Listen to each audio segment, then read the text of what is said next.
गेल्या काही दिवसांपासून कोल्हापूरकर महादेवी हत्तीणीसाठी आक्रमक झालेत। त्याच महादेवी हत्तीणीबाबत एक मोठी अपडेट आहे।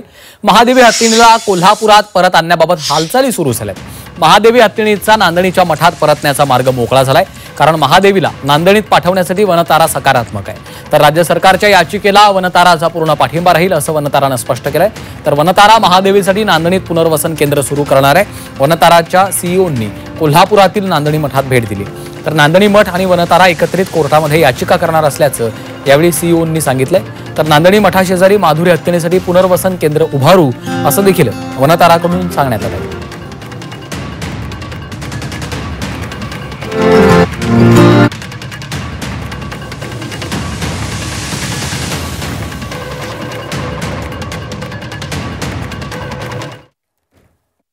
हम यहाँ एक घर माधुरी के लिए बना सकते हैं, जहाँ माधुरी वापस अपने कोल्हापुर वासियों अपने फैमिली के पास वापस आ सकती है।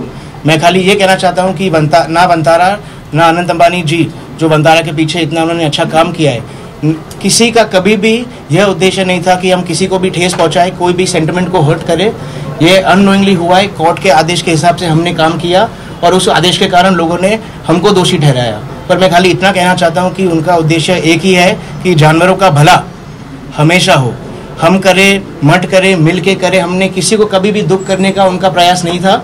तो हम यहाँ आए हैं, हमने महाराज स्वामी से मिला, हमने उनको समझाया कि ये हमारा हम चाहते हैं कि हम मिल के माधुरी के लिए यहाँ एक घर बना सकते हैं जहाँ माधुरी खुश, उसमें हम हाइड्रोथेरेपी पॉन्ड, हम laser therapy, covered night shelter, जो कुछ माधुरी को चाहिए, रिकवरी, रेस्ट और अपने कोल्हापुर वासियों के साथ रहने के लिए, वो वनतारा और स्वामी जी और गवर्नमेंट ऑफ महाराष्ट्र मिलके ये हम सुविधा प्रदान करेंगे। और हम हाई कोर्ट और कोर्ट में अर्जी भी देंगे साथ में मिलके कि ये माधुरी वापस कोल्हापुर आ सके, नांदणी आ सके।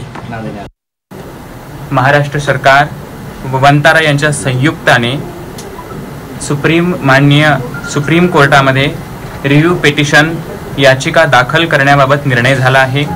नांदणी मठाच्या मालकीच्या जागेमध्ये वनताराने हत्तीच्या पालन पोषणाची सुविधा केंद्र उभा करण्याची आहे असे त्यांनी मान्य केलेलं आहे। हत्तीच्या बाबतीत सुप्रीम कोर्टाचा निर्णय झाल्यानंतर हत्तीची पूर्ण मालकी जिनसेन मठाकडे मात्र राहील। देखभालीची व्यवस्था, वैद्यकीय तज्ञाची सेवाचे पथक वनतारा पुरवण्याचे आहे। त्याचबरोबर एकंदरीत समाधानकारक चर्चा झालेली आहे। त्याप्रमाणे हत्ती नांदणीत परत येईपर्यंत वनताराने आपल्याला सहकार्य करत राहावं अशी मंगल भावना आहे।